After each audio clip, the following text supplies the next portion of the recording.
El mensaje de la palabra de Dios en Marcos 4:23 nos dice, si alguno tiene oídos para oír, oiga. Vean, se refiere al aparato auditivo en estas dos primeras partes, porque esta palabra oiga en realidad significa obedezca. Y es pues un mensaje muy claro del Señor Jesucristo, porque el mensaje de la palabra del Señor está diseminado por todas partes. Se puede escuchar fácilmente, se puede oír, pero lo importante es cumplir con esa palabra y obedecer. Es tan importante esta palabra que hay numerosos pasajes donde se nos ordena que debemos oír la palabra y debemos cumplirla y obedecerla. Tengan ustedes un cordial saludo.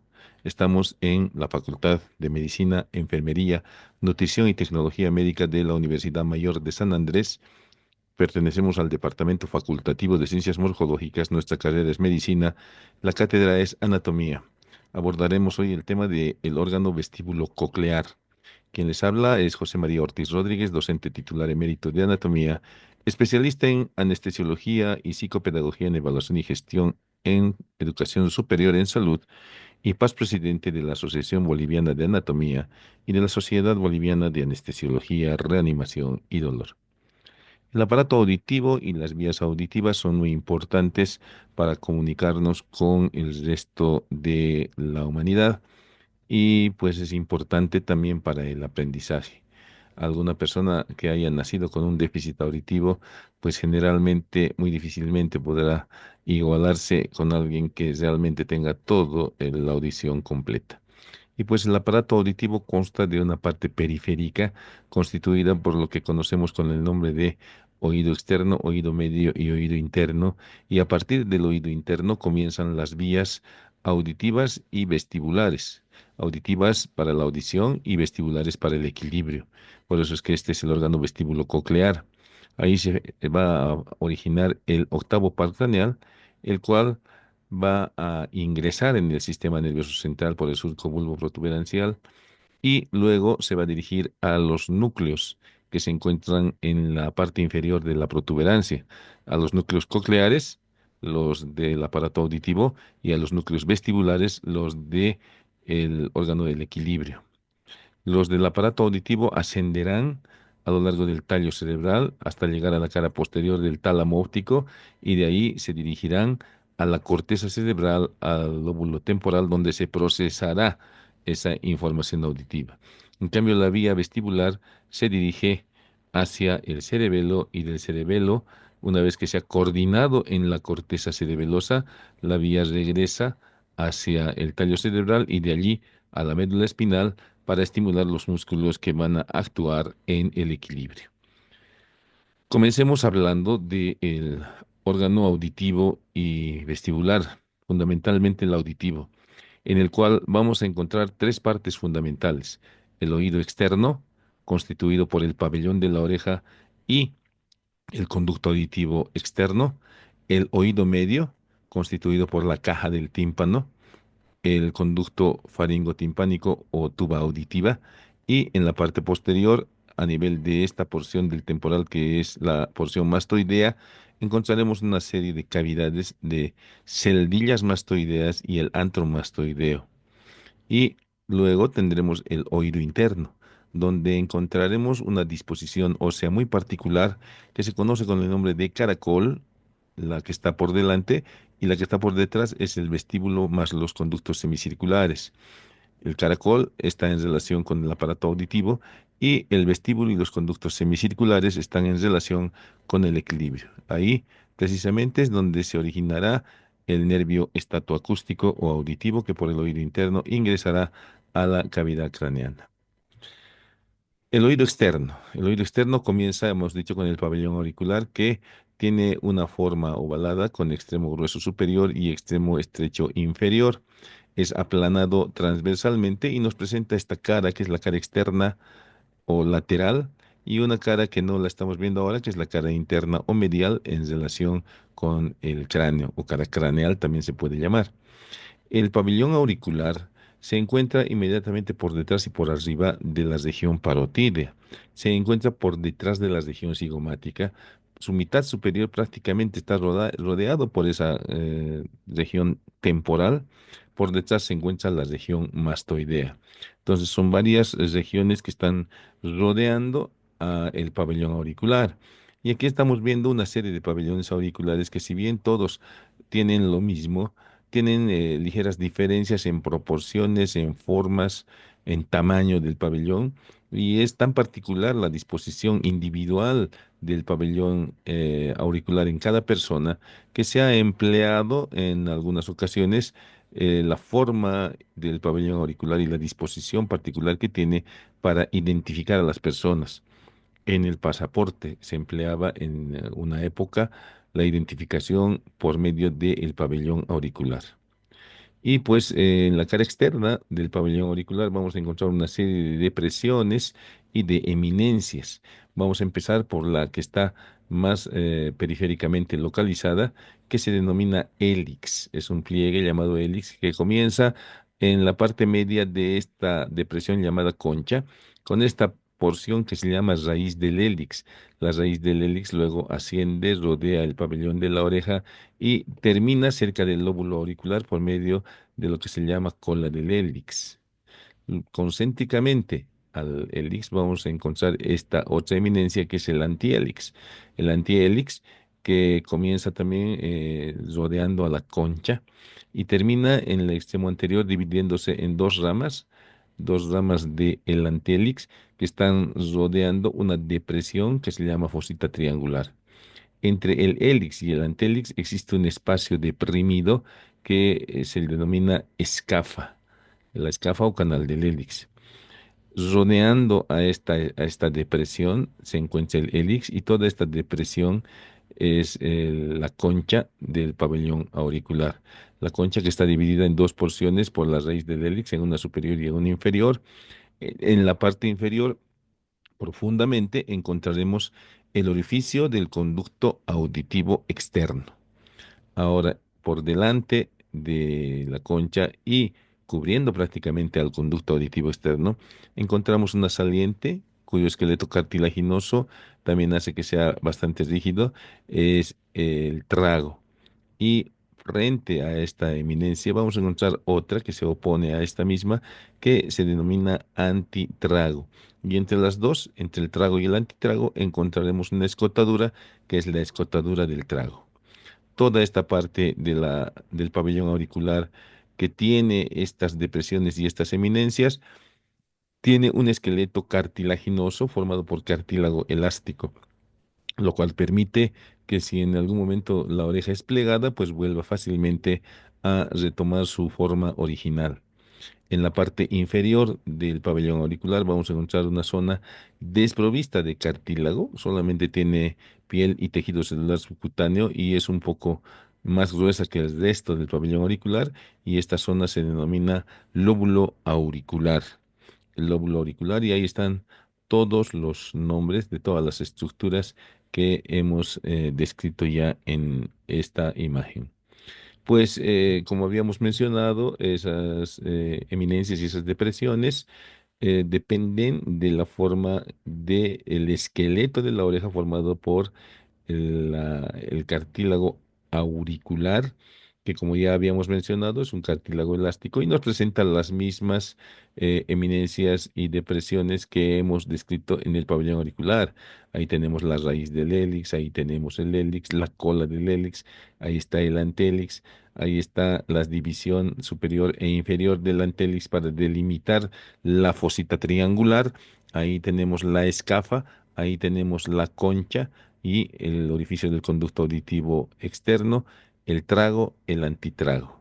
Entonces, cabe remarcar que el pabellón auricular se continúa con un cartílago que va a formar la parte externa del conducto auditivo externo en su parte inferior, que lo vamos a analizar más adelante. Estos pliegues, estas eminencias del cartílago auricular se pensaba que estaban sujetadas por estos músculos llamados intrínsecos del pabellón auricular. Sin embargo, se ve a la luz de la experiencia que no gravitan en la forma del pabellón auricular. Los músculos son este que está por delante y por arriba del conducto auditivo externo, que es el músculo menor del hélix. Y este otro que está delante del hélix, y que vean que es un poco más largo, es el músculo mayor del hélix. Este músculo que está por aquí atrás es el músculo del antitrago y este otro que está justo en el trago es el músculo del trago. En la cara interna del pabellón auricular encontraremos el músculo oblicuo y el músculo transverso. Y estos otros músculos corresponden a los músculos extrínsecos que los hemos estudiado en los músculos de la mímica. Son el auricular superior, el auricular anterior y el auricular posterior.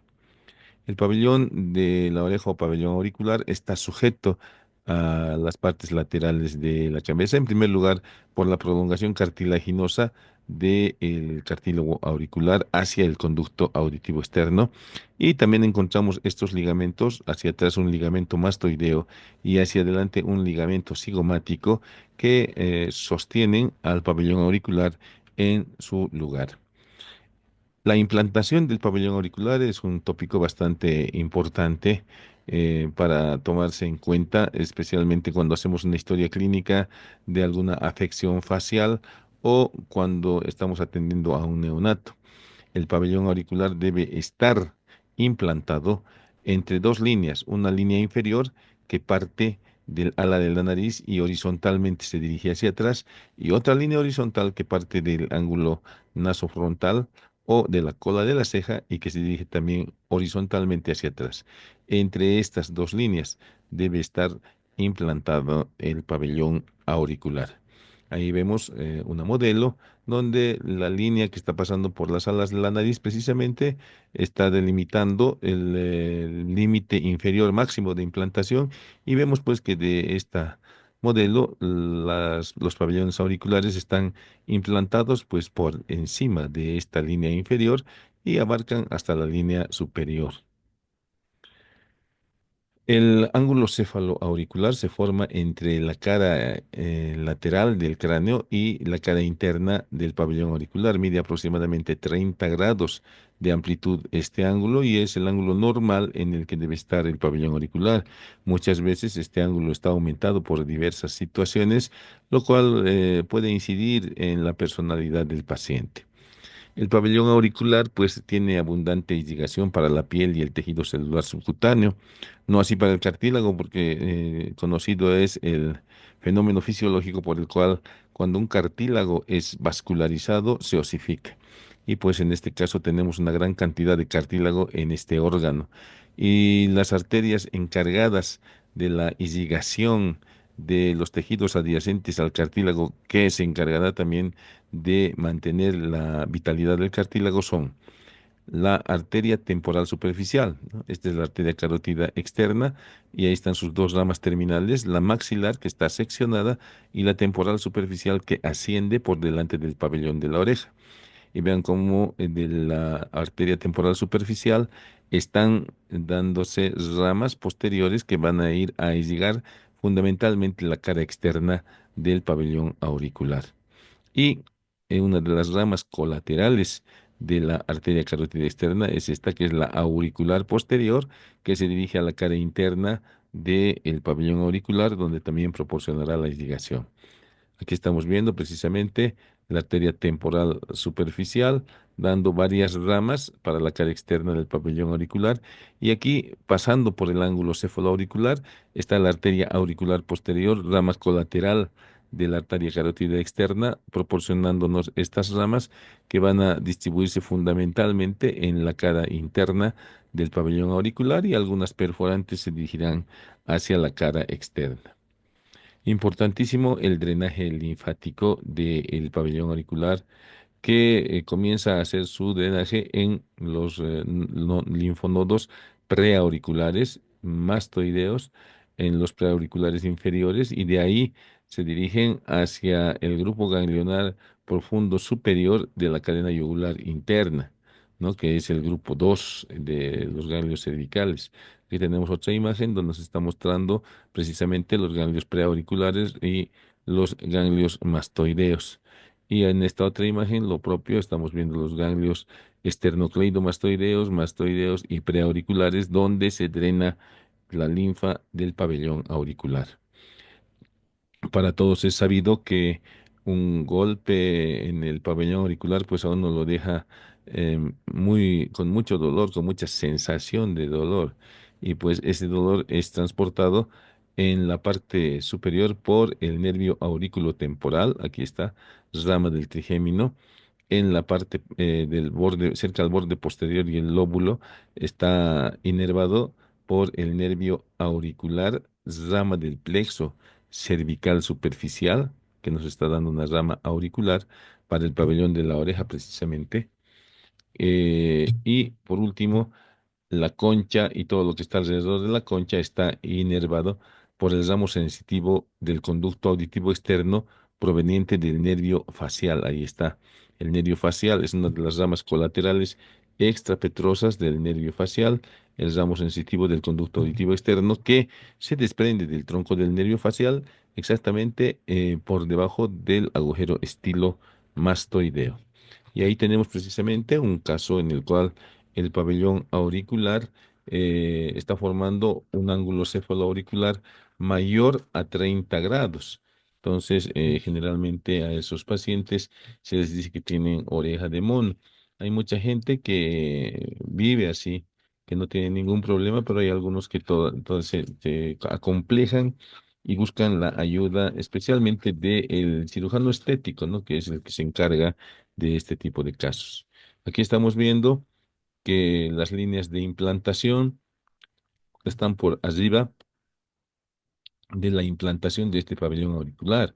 Se trata de un paciente con síndrome de Down, ya que no está completo, sin embargo, los pabellones auriculares son de implantación baja.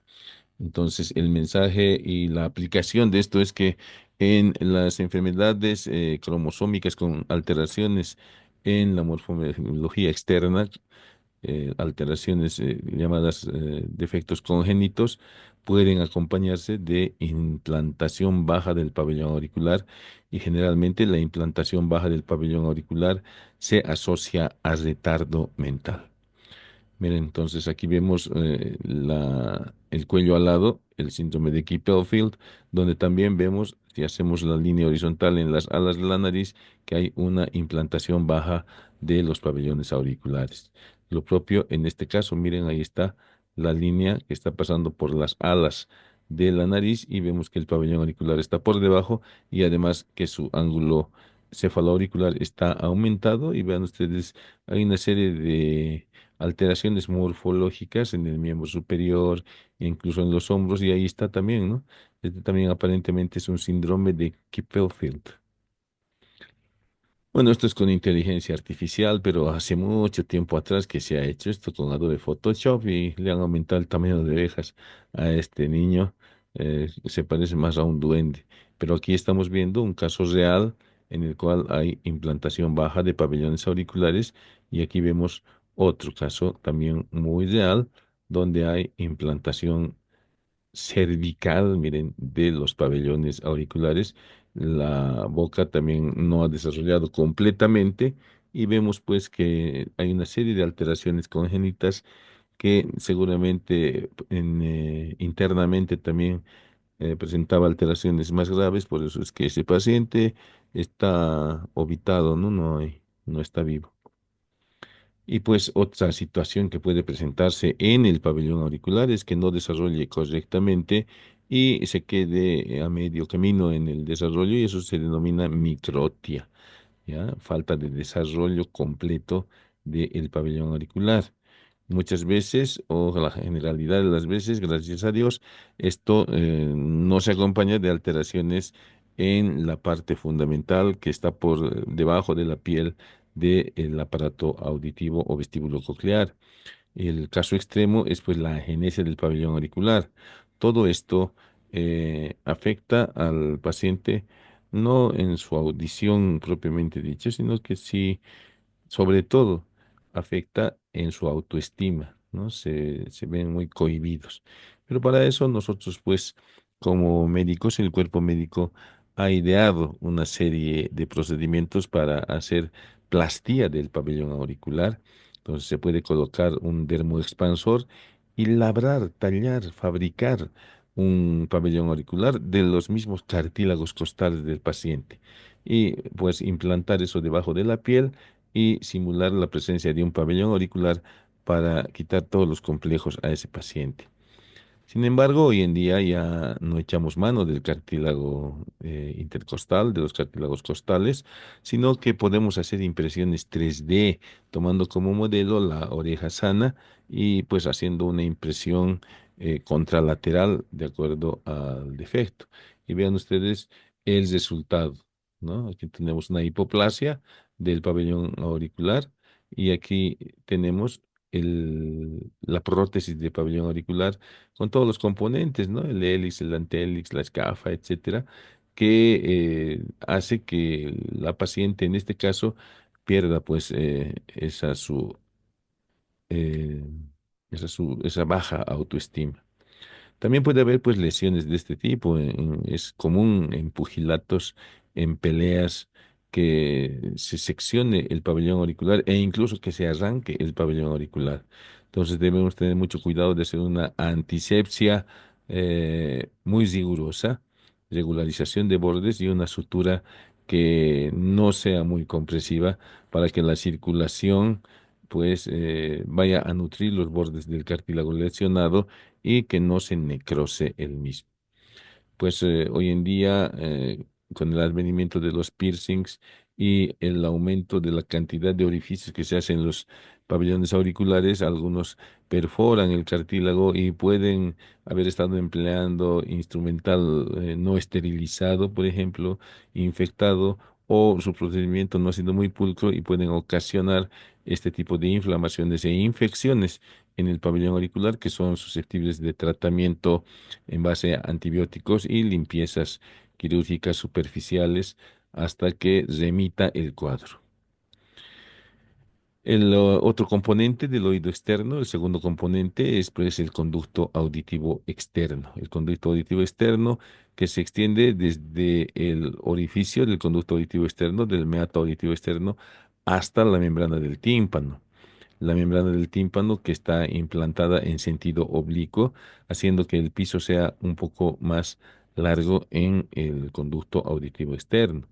¿Cuál es la forma del conducto auditivo externo? Es un cilindro aplanado de adelante a atrás y que se dirige de lateral a medial. Sin embargo, la dirección no es rectilínea. En el plano horizontal, vamos a ver que la dirección del conducto auditivo externo primero es hacia atrás, ligeramente hacia atrás.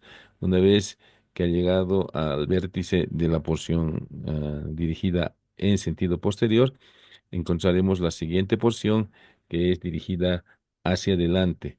Entonces, ahí termina la porción cartilaginosa. Y a partir de ahí, nuevamente se dirige hacia atrás la dirección del conducto auditivo externo hasta llegar a contactarse con la membrana del tímpano. Y la estructura del conducto auditivo externo, como les había dicho, tiene un tercio externo formado por cartílago. Ya el cartílago está formado en su tercio externo inferior por un canal cartilaginoso que es dependiente del pabellón auricular.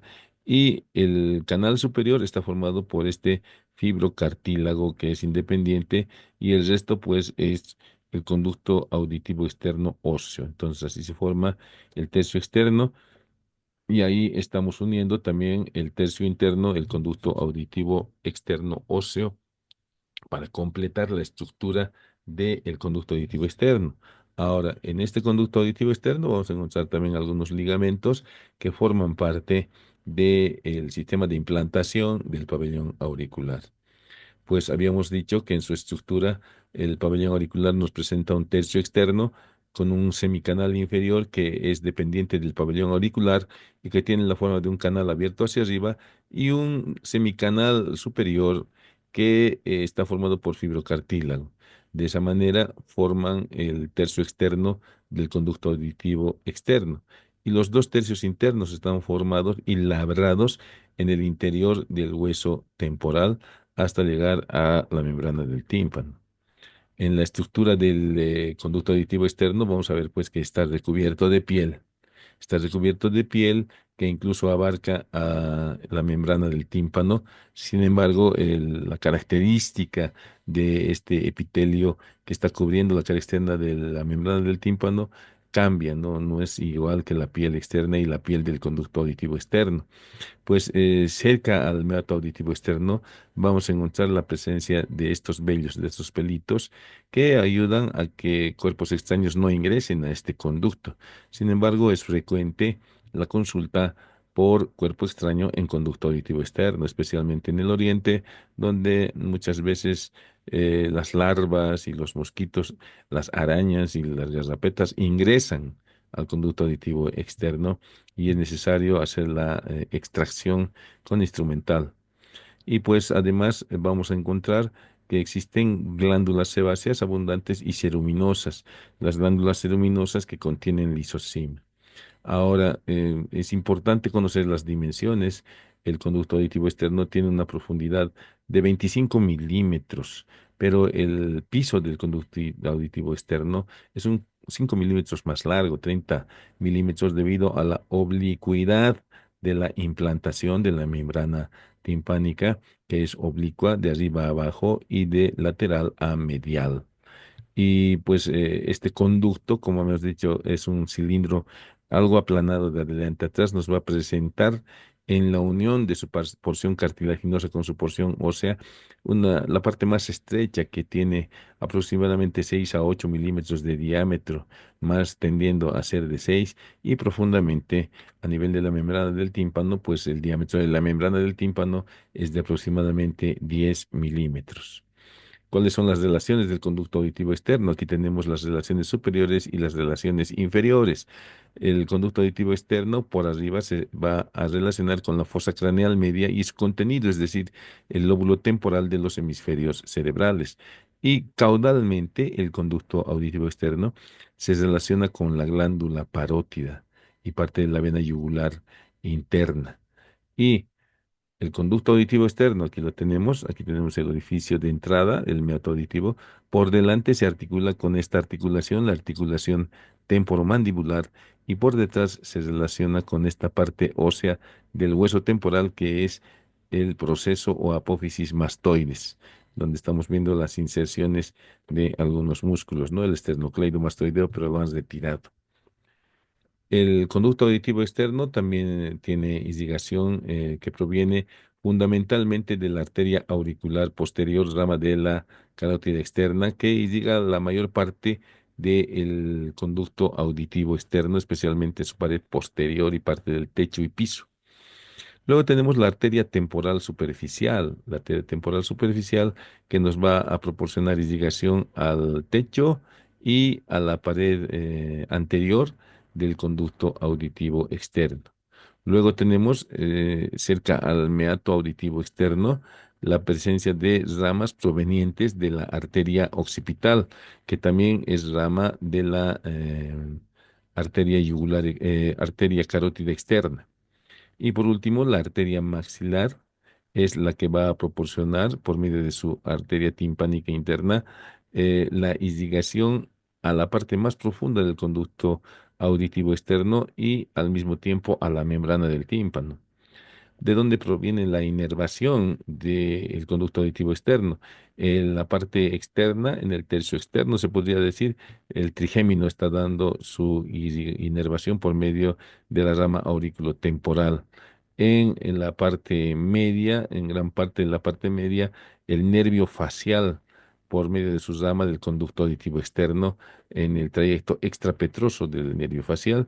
Y por último, en la parte más profunda y la cara externa de la membrana del tímpano, la inervación sensitiva viene del décimo par craneal o vago. Pues en la estructura del conducto auditivo externo, además de los cartílagos y los huesos, está la piel, y hemos dicho que están estos pelos, estos vellos, que cuando desarrollan más, pues son un medio de protección importante para partículas de tamaño grande que deseen ingresar, incluso para algunos elementos vivos, ¿no? Y pues en esa piel nosotros vamos a encontrar esas glándulas llamadas ceruminosas que van a producir precisamente el cerumen, que es esa grasa que se forma en el conducto auditivo externo, lo cual no es conveniente limpiar completamente, puesto que contiene lisocima y la lisocima pues degrada la cápsula de algunas bacterias, sino por no decir la mayoría. Y pues debido a que muchas personas tienen exceso de la producción de cerumen, puede llegar a formarse un tapón de cerumen en el conducto auditivo externo, lo cual va a producir una hipoacusia de conducción. Entonces, cuando hay alguna afección relatada por el paciente en relación a la audición, pues nosotros tenemos acceso, en primer lugar, al conducto auditivo externo.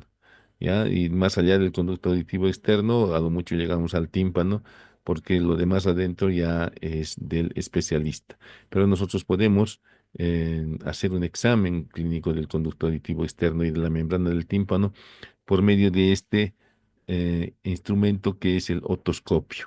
Está haciendo una otoscopía directa y está corrigiendo, miren, esta mano está traccionando el pabellón auricular hacia atrás y hacia arriba para corregir la dirección en el sentido horizontal que presenta dos curvaturas. Con esta maniobra de traccionar hacia arriba y atrás, pues alineamos el conducto auditivo externo y podemos introducir nuestro instrumento, el otoscopio, para hacer una inspección del conducto auditivo externo y de la membrana timpánica. Hoy en día, en lugar de hacer una visión directa por medio del otoscopio, podemos pues instalar en el otoscopio una cámara y por medio de esa cámara podremos ver en una pantalla, ya sea de estas de computadora, de laptop o en algunos casos en pantallas gigantes, se puede hacer la otoscopía, lo cual pues tiene como ventaja que al ser estructuras más grandes, o mejor dicho, más amplificadas en la imagen, nos pueden permitir observar si hay alguna alteración que no pueda ser observada a simple vista. En caso de que haya tapón de cerumen o algún cuerpo extraño en el conducto auditivo externo, pues podemos proceder a hacer el lavado del conducto auditivo externo en jeringas. Bueno, si alguien consigue así una jeringa tan grande, una maravilla, pero utilizamos generalmente de 20 mililitros. Colocamos un bañador o una riñonera para que todo lo que entra de líquido chorree directamente aquí y una toallita o un paño o una polera que ya no use el paciente para que el líquido que vaya rebalsando pues no moje directamente al paciente. Y pues vamos bombeando agua a una temperatura de 30 grados, en lo posible de 37, que es nuestra temperatura homeostática, y con mucho cuidado vamos tratando de remover el cuerpo extraño, porque si imprimimos mucha fuerza, podemos llegar a reventar la membrana del tímpano. Y pues ahí tenemos el tímpano, que forma parte de la pared lateral de la caja del tímpano, pero también es el límite profundo del conducto auditivo externo. En el tímpano, entonces, estamos viendo en este caso un tímpano derecho, donde se puede observar esto que es el mango del martillo, que termina aquí en el ombligo, la apófisis externa del martillo, estos ligamentos tímpano-malleolares posterior en este caso y anterior, que están delimitando una zona de la membrana del tímpano que se denomina parte flácida. Luego, tenemos a la vista esto que es el rodete timpánico o rodete anular, que es un engrosamiento de la membrana del tímpano que sirve para insertarse en el sulcus timpánico. Entonces, como vamos a ver más adelante, podemos dividir en cuatro cuadrantes el tímpano, donde encontraremos en el cuadrante anterior inferior esta parte brillosa que se ha venido a llamar el cono luminoso. Este es un tímpano del lado derecho, porque el mango del martillo está ubicado de adelante a atrás y de arriba a abajo hasta el ombligo. Pues la membrana del tímpano se encuentra, como ya hemos mencionado, entre el conducto auditivo externo y la caja del tímpano. ¿Ya? Tiene una estructura propia, fibrosa, pero está cubierta por la piel del conducto auditivo externo y la mucosa del conducto auditivo interno. Como habíamos mencionado, la inserción es muy inclinada, ¿sí? De arriba a abajo y de lateral a medial. Y pues esta inclinación viene a medir aproximadamente 45 grados respecto a un plano horizontal. ¿Dónde se inserta la membrana del tímpano? Aquí estamos viendo el hueso timpánico con un surco, el surco timpánico. Aquí estamos viendo también el surco timpánico, que es donde se inserta la membrana del tímpano por medio de su rodete anular periférico. Ahí estamos viendo nuevamente el surco timpánico, donde se inserta la membrana del tímpano por medio de este anillo fibrocartilaginoso de la membrana del tímpano. Aquí estamos mostrando una otoscopía de un paciente real en el cual ha habido estallido de la membrana del tímpano. Se ve el mango del martillo ahí libre, ahí atrás se ve el promontorio y vemos claramente esto que es el rodete anular o anillo fibrocartilaginoso.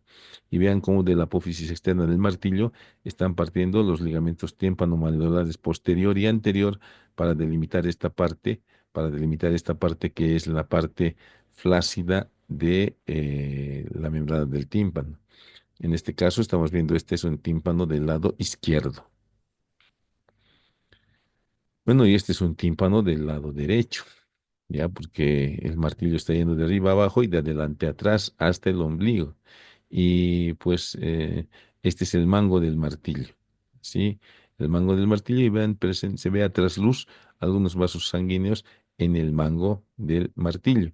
Y como habíamos mencionado, esta es la apófisis externa del martillo y de esta apófisis externa están partiendo los ligamentos maleolares, tímpano maleolares anterior y posterior para delimitar esto, que es la parte flácida de todo el resto de la membrana del tímpano, que es la parte tensa, ¿sí? Luego también vamos a ver que el vértice del mango del martillo termina en el ombligo del tímpano. Y pues ya hemos mencionado los ligamentos tímpano-maleolares y también podemos observar el anillo o rodete timpánico fibroso que sirve de inserción, sirve para que la membrana del tímpano se inserte. Entonces podemos trazar una línea que sea concordante con el mango del martillo y prolongarla hacia el otro lado y a nivel del ombligo hacer una línea transversal que forme 90 grados a cada lado con esta otra línea. Entonces dividiremos la membrana del tímpano en cuatro cuadrantes. El cuadrante antero superior, el cuadrante antero inferior, el cuadrante póstero inferior y el cuadrante póstero superior. Entonces no nos olvidemos que en el cuadrante antero inferior vamos a encontrar este cono luminoso, ¿sí? O triángulo luminoso de Politzer. Ahora, ¿por qué es importante conocer los cuatro cuadrantes? Pues en los cuadrantes superiores profundamente existen estructuras como el mango del martillo, el yunque, el estribo, están en esa dirección. En cambio, en el cuadrante posterior inferior no existe ninguna estructura en profundidad. Por lo tanto, cuando necesitamos hacer un corte, una paracentesis de la membrana del tímpano, se la debe realizar en el cuadrante posterior inferior. Eso se puede realizar, por ejemplo, en caso de una otitis media supurativa con abundancia de pus que ocasiona incluso dolor en la caja del tímpano y el dolor del aparato auditivo es uno de los dolores más agudos, intensos que hay y son difíciles de soportar. Más de lo mismo, ¿no ve? Los ligamentos tímpano-maleolares, la parte flácida en la parte superior, el anillo fibroso para la inserción, la pars condensa, ahí está el martillo con su mango, el ombligo. Este es un tímpano del lado derecho, por eso es que estamos viendo hacia adelante el cono luminoso. Y el cuadrante posterior inferior, donde se realiza la paracentesis de la membrana del tímpano o miringotomía. Bueno, ya hemos hablado de las relaciones y cómo trazamos estos cuatro cuadrantes para hacer énfasis en las relaciones, para reconocer qué hay profundamente. El tímpano, que es el primero en recibir los sonidos y vibrar y transmitirlos a través de la cabeza, cadena de huesecitos que comienza en el mango del martillo. Aquí estamos viendo la cuerda del tímpano que está pasando por el cuello del martillo. ¿Cuál es la estructura de esta membrana timpánica? Ahí vemos con el número 2 y con ese color medio violeta la estructura central, que es un tejido fibroso que tiene fibras radiadas superficiales y fibras anulares profundas. La cara externa de este esqueleto, podríamos decir, de la membrana del tímpano, está tapizada por la piel del conducto auditivo externo, que es un epitelio plano poliestratificado, pero sin llegar a queratinizarse completamente. Y la cara profunda está formada, está cubierta, tapizada también por la mucosa de la caja del tímpano. Sin embargo, vean ustedes cómo este tímpano es más o menos translúcido, transparente. Es porque, en primer lugar, el tejido fibroso es bastante delgado. La piel que cubre la cara externa también es sumamente delgada, lo mismo que la mucosa que cubre la cara interna de la membrana timpánica, que como hemos dicho mide 10 milímetros aproximadamente de diámetro. Ya hemos mencionado la estructura de la membrana del tímpano, fibrosa en el centro, cutánea externamente y mucosa medialmente. La irrigación, como ya habíamos mencionado, proviene de la arteria auricular profunda. Aquí está la arteria auricular profunda que está pasando a través de la cisura tímpano escamosa hacia dentro del hueso temporal y ahí está ingresando a la caja del tímpano y dando la irrigación fundamentalmente a la caja, a la membrana del tímpano. Entonces, como habíamos dicho, el tímpano es el límite entre el oído externo y el oído medio, y en el oído medio nosotros vamos a encontrar las siguientes estructuras. Ahí está el oído externo, en este color amarillo que termina en el tímpano, y encontraremos en el oído medio la caja del tímpano y la caja del tímpano se comunica hacia atrás ampliamente por medio del adictus ad antrum con el antro mastoideo y las celdillas mastoideas. Y hacia adelante este conducto, que es el conducto faringotimpánico o tuba auditiva, que comunica la caja del tímpano con la nasofaringe.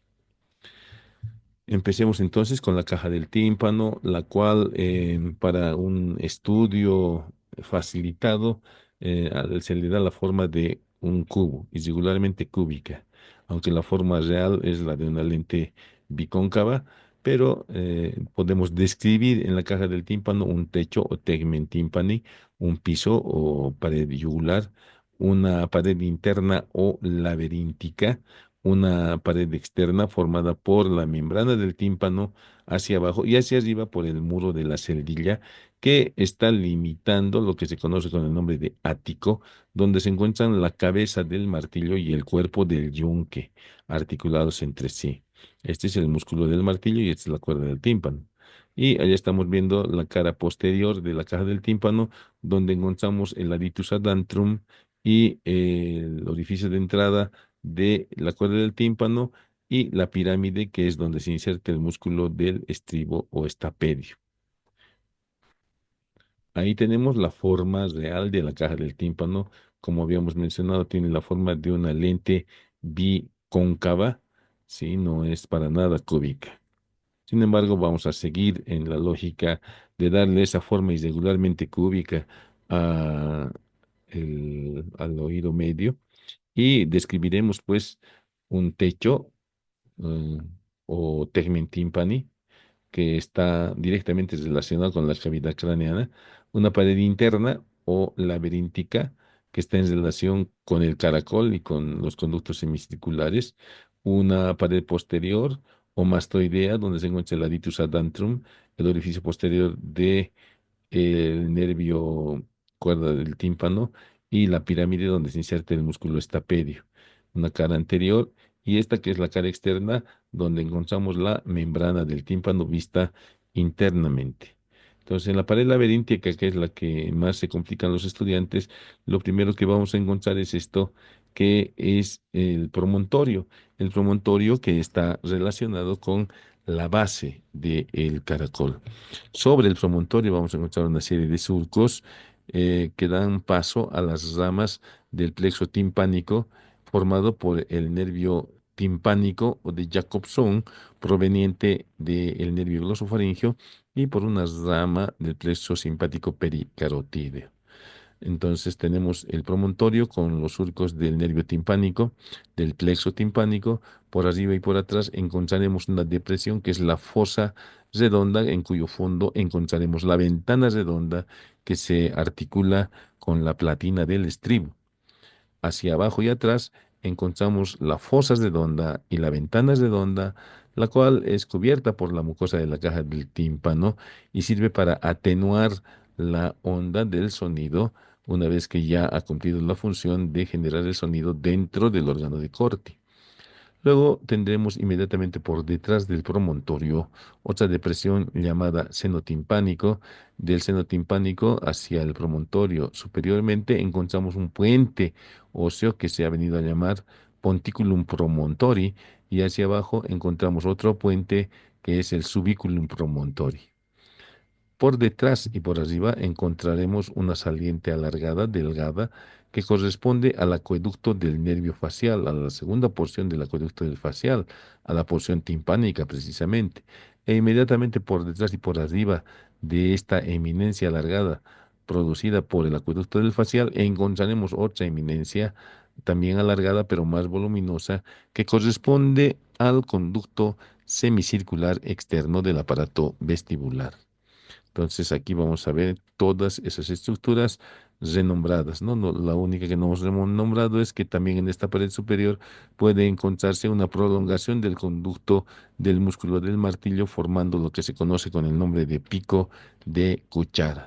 Entonces en esta imagen de Atlas de Sobota estamos viendo el promontorio, los surcos para el nervio timpánico de Jacobson, la fosa y ventana oval, el ponticulum promontori, el seno timpánico, el subiculum promontori, la fosa y la ventana redonda, la eminencia para la segunda porción del acueducto del nervio facial y la eminencia determinada por el conducto semicircular externo.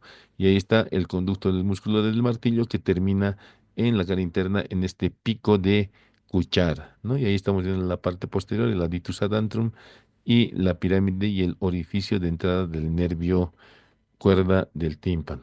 Y hacia adelante el orificio del conducto del músculo del martillo, el orificio óseo de la trompa de Falopio y la salida, el orificio de salida del nervio cuerda del tímpano, ¿no? Ahí está entonces nuevamente todos los nombres que hemos visto ya anteriormente y ahí tenemos una imagen real. Este es un hueso real donde encontramos el promontorio, los surcos del plexo timpánico, la fosa y ventana oval, la fosa y ventana redonda, el seno timpánico, el pontículum promontori, el subiculum promontori. Aquí se ha abierto el conducto o acueducto del facial en su segunda porción y aquí tenemos el conducto semicircular externo.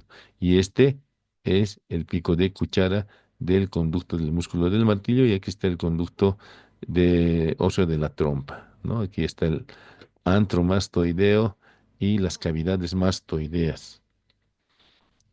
La pared lateral, como hemos mencionado, está formado por la membrana del tímpano en su parte inferior y en su parte superior por este tejido óseo que se denomina muro de la celdilla, que es el límite anterior de esta prolongación superior de la cavidad timpánica que es el ático. Como hemos mencionado, en el ático se encuentran la cabeza del martillo, el cuerpo del yunque. Ahí está la cabeza del martillo y el cuerpo del yunque articulados en el ático de la caja del tímpano. Y en la pared mastoidea, como ya hemos mencionado, encontraremos este conducto que es el orificio de entrada al antromastoideo, el adictus ad antrum, ¿sí? Y encontraremos también la pirámide, que es donde se inserta el músculo estapedio o del estribo y el orificio posterior o de entrada del nervio cuerda del tímpano que tiene que recorrer por dentro, ¿no? Y ahí estamos viendo el nervio timpánico o de Jacobson. ¿Qué hay en el contenido de la caja del tímpano? En el contenido de la caja del tímpano vamos a encontrar los osículos, perdón. Ahí tenemos el martillo con su mango, ahí tenemos el yunque articulado con el martillo y aquí está el estribo, ¿no? El estribo tendría que estarse articulando con esto, no está el estribo. Sin embargo, lo que vemos aquí es que todos estos osículos, estos huesos de la cavidad timpánica, huesos auriculares, están cubiertos por la membrana de la caja del tímpano. Y aquí tenemos pues al primer hueso, el martillo o malleus, que nos presenta una cabeza con una superficie articular en silla de montar, nos presenta un cuello, una apófisis externa y una anterior, y el mango del martillo en cuya parte media internamente se inserta el músculo del martillo. El otro hueso es el yunque o incus. El incus nos presenta una apófisis menor, un cuerpo y una apófisis larga, donde se encuentra una cabeza en forma de segmento de esfera. En el cuerpo vamos a encontrar una superficie en silla de montar para articularse con la cabeza del martillo. Y por último, el tercer hueso es el estribo. Se debe su nombre a que se parece precisamente a un estribo y nos va a presentar dos ramas, anterior y posterior, una platina está relacionada con la ventana oval y una cavidad glenoidea en su cabeza que se articula con la cabeza del yunque formando una enartrosis de gran movimiento. Entonces, ¿cuáles son las articulaciones de los huesos? En primer lugar, vamos a ver las articulaciones de los huesos entre sí. La cabeza del martillo se articula con el cuerpo del yunque o incus y el yunque se articula con la cabeza del estribo por medio de articulaciones sinoviales que tienen su cartílago articular, sus cápsulas articulares, algunos ligamentos, y además vemos como el hueso martillo, por medio de su mango, se encuentra pues articulado prácticamente con la membrana del tímpano y por medio de esta con el hueso. Y aquí estamos viendo cómo a nivel de la parte superior del mango del martillo está llegando la inserción del músculo del martillo y ahí se relaciona con el nervio cuerda del tímpano. Y aquí profundamente el estribo se está articulando con la ventana oval por medio de una sindesmosis tímpano-estapérica. Y pues aquí estamos viendo huesos reales. Hemos remarcado las superficies articulares sencillas de montar de la cabeza del martillo y del cuerpo del yunque, ¿ya? Y hemos remarcado también en el yunque esta superficie esferoidea que se articula en la cabeza del estribo en esta cavidad glenoidea, en esta cavidad glenoidea. Ahí tenemos cómo engarzan, cómo se afrontan, cómo se coaptan estas superficies articulares del martillo y del yunque. Ahí está la apófisis anterior del martillo. Y pues aquí vamos a ir viendo una serie de ligamentos que están sujetando a los huesecillos u osículos a las paredes de la caja del tímpano. Este número 2 es el ligamento superior del martillo. Este 3 es el ligamento lateral del martillo y este 4 es el ligamento anterior del martillo. Para el yunque tenemos un ligamento superior y un ligamento posterior. Luego, el martillo está unido íntimamente a su músculo. Vean, en la parte superior del mango, ahí está el músculo del martillo uniéndose al martillo. Lo propio pasa con el estribo, que se inserta en la pirámide y luego sale a insertarse en el cuello del estribo. Ahí tenemos precisamente la sindesmosis tímpanos-tapérica que vibra cuando hay un movimiento de la cadena de huesecillos y ahí tenemos el músculo relajador de la membrana del tímpano o estapedio. Ahí tenemos nuevamente la cadena de huesitos que captan la vibración de la membrana del tímpano ocasionada por el sonido y ese sonido al llegar a la membrana del tímpano se convierte en un estímulo mecánico que promueve la movilidad, valga la redundancia, de estas superficies articulares entre la cabeza del martillo y el cuerpo del yunque y entre la apófisis larga del yunque y la cavidad glenoidea del estribo. Entonces, ¿cuáles son las funciones de estos músculos? Ahí está el músculo del martillo. Cuando el músculo del martillo tracciona o se contrae, tracciona el mango del martillo.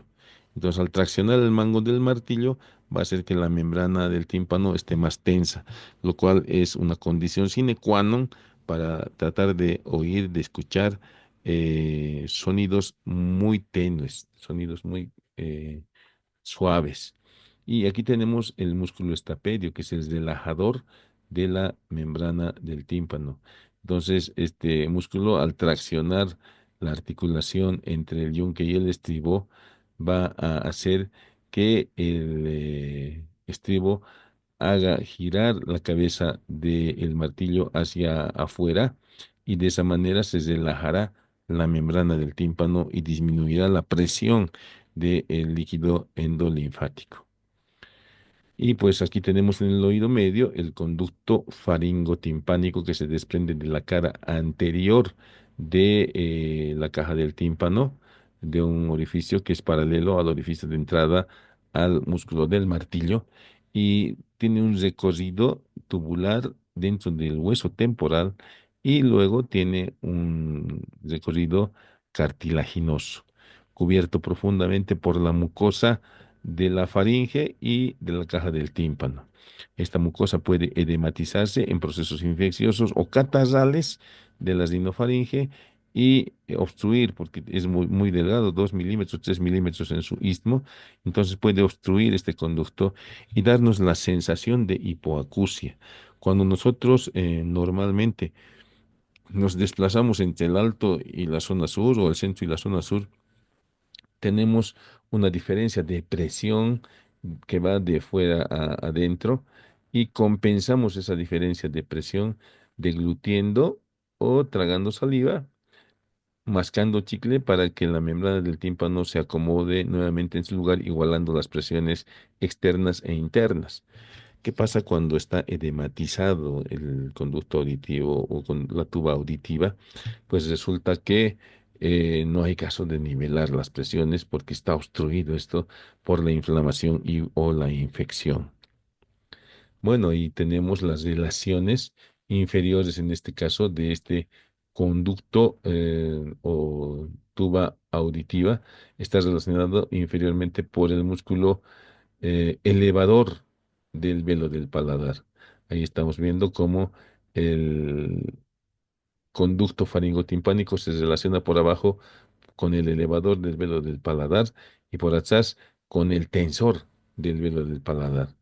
Elevador y tensor del velo del paladar se relacionan entonces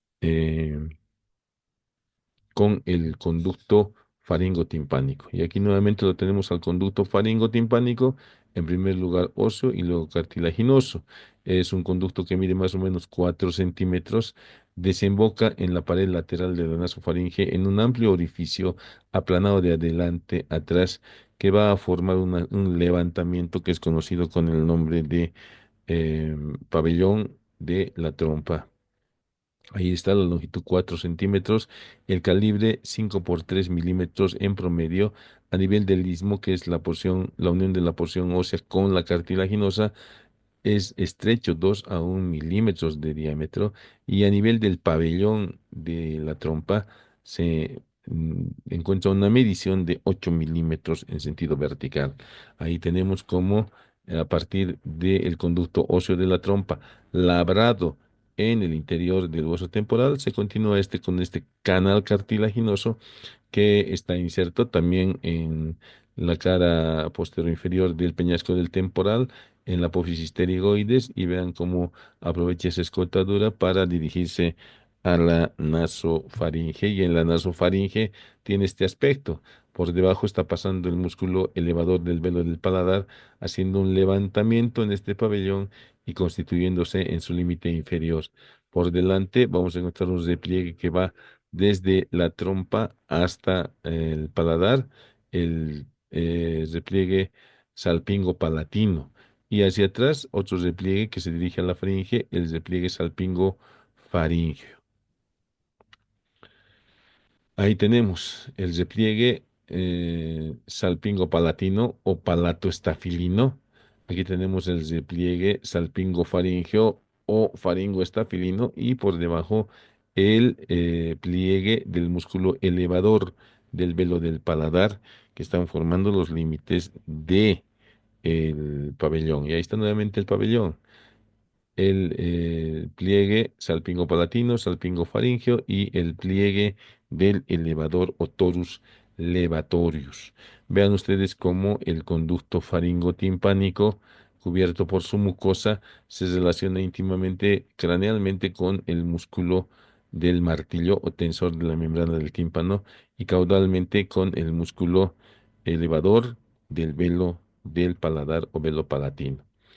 Pues en el oído medio, hacia atrás, vamos a encontrar las cavidades mastoideas, que se encuentran en torno a una cavidad más grande que es el antromastoideo. Se dice y está comprobado que los que tienen mayor cantidad y más amplias son las semiceldillas o celdillas que están en la región mastoidea. Entonces, tienen una caja de resonancia mayor y el oído es mucho mejor. Pues ahí estamos viendo una región mastoidea horadada donde no se aprecia ya el antromastoideo, pero se nos ha esquematizado los diferentes grupos de celdillas que hay, ¿no? Hay celdillas craneales, caudales, anteriores, posteriores, laterales y mediales que están rodeando realmente al antromastoideo. Y ahí está precisamente el antromastoideo. Ahí estamos viendo la eminencia por el del acueducto del nervio facial.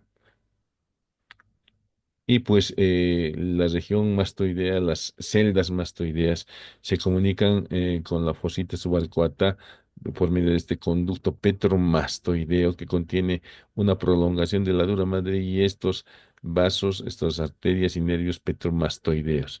Ahí tenemos otra imagen que nos clarifica más cómo está llegando a este es el conducto semicircular superior que está determinando la eminencia arcuata. Y esto de aquí es la fosita subarcuata, donde termina el conducto petromastoideo. Y aquí estamos viendo cómo se diseca y se horada la región mastoidea y el antromastoideo para acceder a la caja del tímpano y hacer un procedimiento llamado tímpanoplastía. Les agradezco mucho por su atención.